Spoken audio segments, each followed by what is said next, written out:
आज की भेंट वार्ता में हमारे साथ हैं श्री मनोरंजन प्रसाद मिश्र जी, जो हिंदुस्तान दैनिक के सीनियर कॉरेस्पॉन्डेंट हैं। इन्हीं से हम कुछ वार्ता करते हैं और अपने दर्शकों के लिए कुछ जानकारी संदेश प्राप्त करते हैं। श्रीमान, मिथिला न्यूज टुडे में आपका हार्दिक अभिनंदन। आपका भी स्वागत है और आपके सभी दर्शकों का मेरा नमस्कार है। जी, हम सबसे पहले शुरुआत करेंगे कि आपकी प्रारंभिक शिक्षा दीक्षा कहाँ से प्रारंभ हुई? प्रारंभिक शिक्षा दीक्षा मेरे गांव के ही स्कूल में, मध्य विद्यालय चकहबीब, और इसके बाद श्री राम जी झा स्मारक आदर्श उच्च विद्यालय चकहबीब से मैंने मैट्रिक किया। इसके बाद इंटर ग्रेजुएशन मैंने आरबी कॉलेज दलसिंह सराय से किया और स्नातकोत्तर मतलब एमए समस्तीपुर कॉलेज समस्तीपुर से किया। जी, तो पत्रकारिता में आप कब से जुड़ गए? रुचि थी या फिर कुछ और था?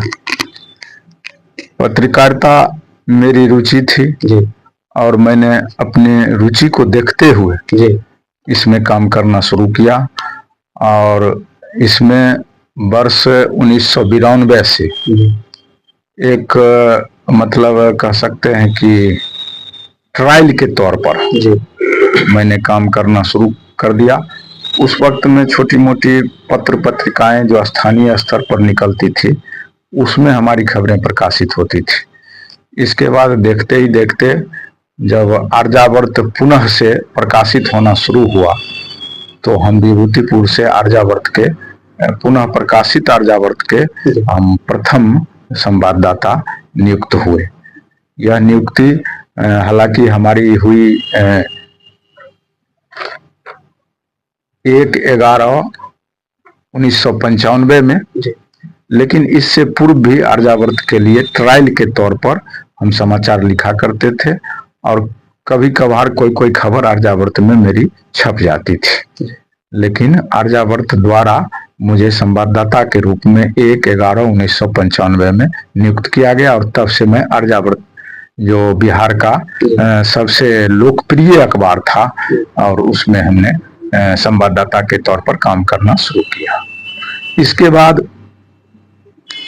1-1.5 वर्ष करने के बाद पुनः जो है सो हमारे कुछ शुभचिंतक थे, वो कहे कि जो नहीं, आप जो है सो अच्छा लिखते हैं, आप बिहार का अभी नंबर 1 अखबार हिंदुस्तान है, हिंदुस्तान में आ जाइए, आपको बहुत बड़ी पॉपुलैरिटी भी मिलेगी और हिंदुस्तान बहुत सारे लोग पढ़ते भी हैं और आर्यावर्त का भविष्य अच्छा नहीं लग रहा है। हालांकि हम पहली बार आर्यावर्त से जुड़े थे तो हमको उनकी बात पसंद नहीं आई, बावजूद हम हिंदुस्तान ज्वाइन किए और हिंदुस्तान में मैं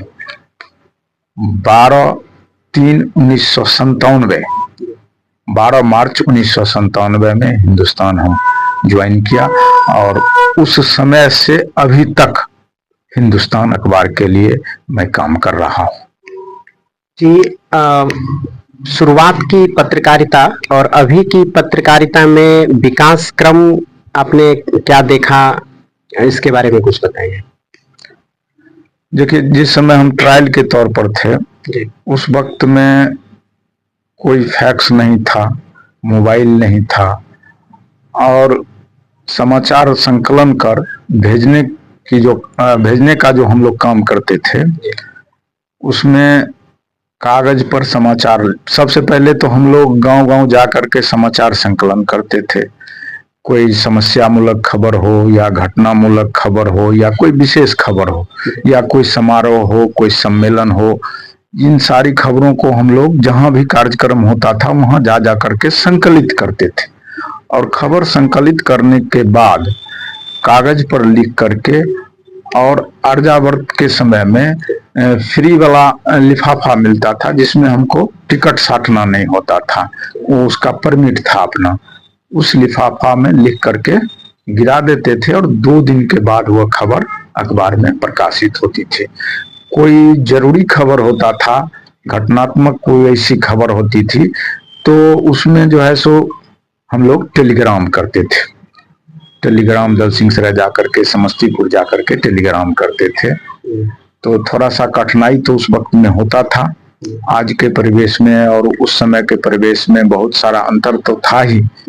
और उस समय साइकिल से गांव-गांव जाकर के खबर संकलन करना और संकलित खबर को पुनः कागज पर लिख करके, फ्रेश लिख करके, और तब उसको जो है सो डाक में गिराना, और तब 2 दिन के बाद खबर प्रकाशित होती थी।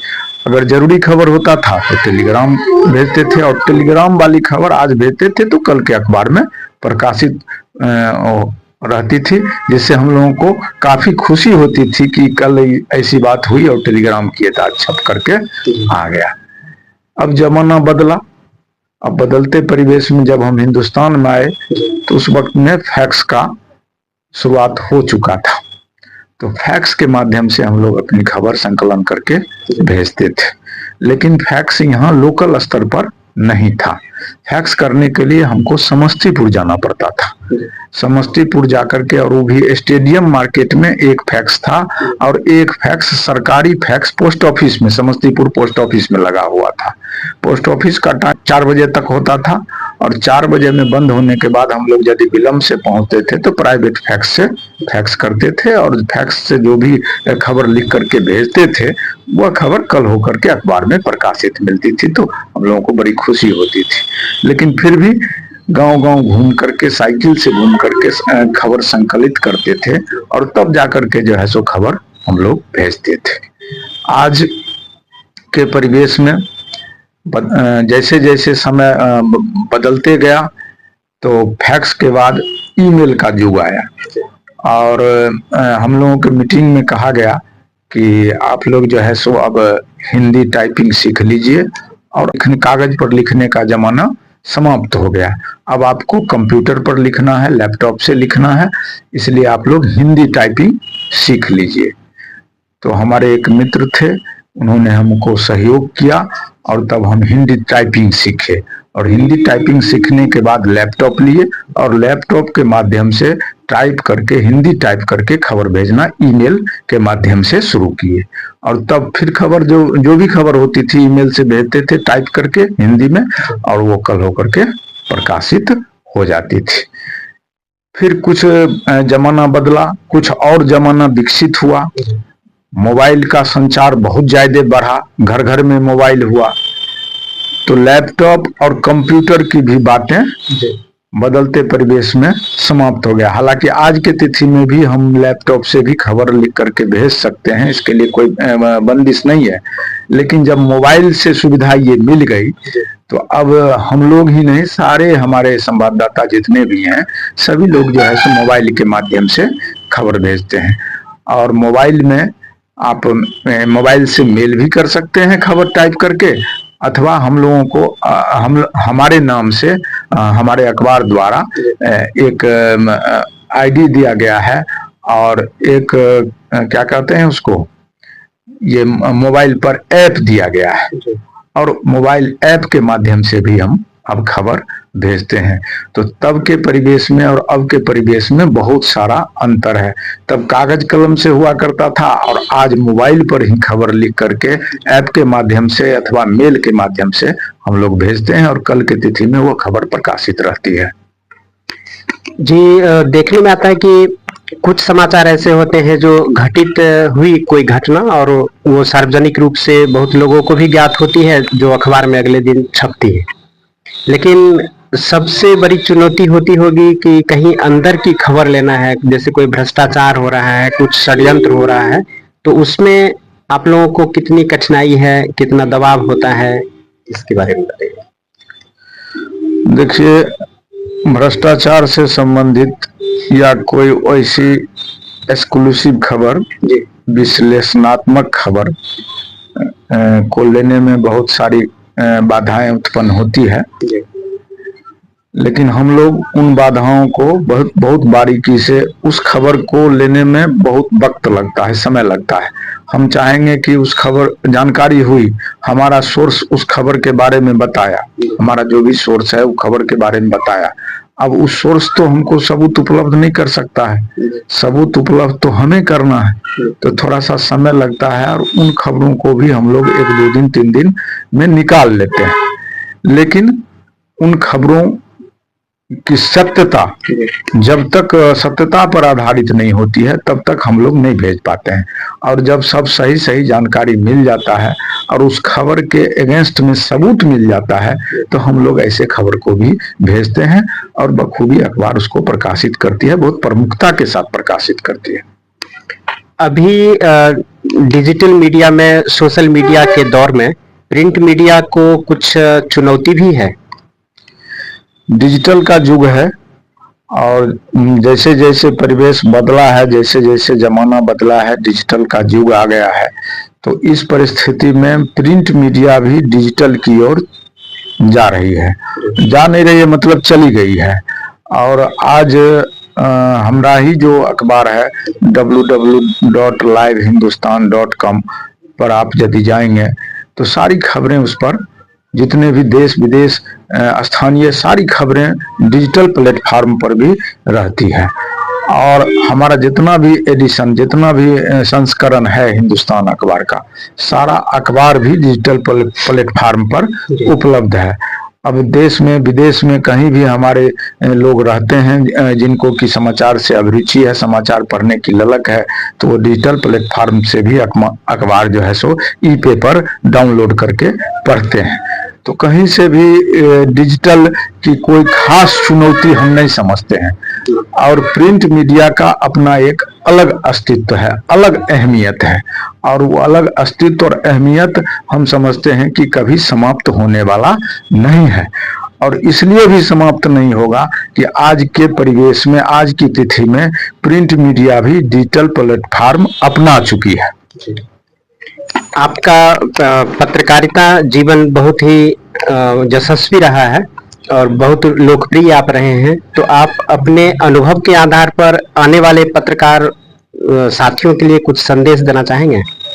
निश्चित रूप से इस क्षेत्र में काम करने वाले जितने भी हमारे साथी हैं, जितने भी हमारे बंधु हैं, भाई हैं, जो कि मीडिया से जुड़ना चाहते हैं, प्रिंट मीडिया से या सोशल मीडिया से या चैनल से जुड़ना चाहते हैं, तो उनको हम यही संदेश देना चाहते हैं कि वो इसके बारे में तह तक जानकारी ले लें कि आखिर समाचार संकलन क्या है और किस तरह से उसको हमको प्रस्तुत करना है।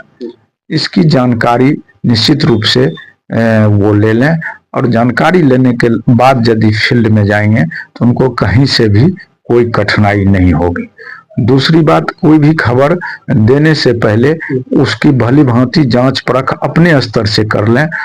एक बार नहीं हो, दो बार नहीं हो, 3 बार उसकी जांच परख कर लें, तब उन खबरों को चलाएंगे तो उनको कहीं से कोई कठिनाई नहीं होगी। और खबर में पक्ष और विपक्ष दोनों रहना चाहिए। खबर कभी भी एक तरफा नहीं होना चाहिए। इससे उनकी अहमियत भी बढ़ेगी और कहीं से उनके ऊपर आने वाला जो खतरा होगा वो खतरा भी नहीं रहेगा। जब ये एक तरफा कोई समाचार कोई प्रकाशित करते हैं, अथवा मोबाइल के माध्यम से ही या सोशल मीडिया के माध्यम से ही चलाते हैं, तब जाकर के दूसरा पक्ष जो है सो उन पर थोड़ा सा ये करता है। लेकिन अगर दोनों पक्ष को समावेश करके और एक समतुल्य समाचार यदि बनाया जाए और उसे जनता के बीच परोसा जाए तो निश्चित रूप से उनको कहीं कठिनाई नहीं होगी। तो हम अपने तमाम संवाददाता बंधुओं से आग्रह करते हैं कि कोई भी खबर पहले उसके बारे में जाने, उसके तथ्य को समझें और उसके पीछे क्या सबूत है उसके बारे में भी जाने, उसको भी एकत्रित करें और तब यदि उसको प्रकाशित करें और दोनों पक्ष को समावेश करते हुए प्रकाशित करें तो कहीं से कोई कठिनाई नहीं होगी। आज मेरा लगभग इतना वर्ष हो चुका है लेकिन कहीं से कोई बाधा हमारे ऊपर नहीं आई है।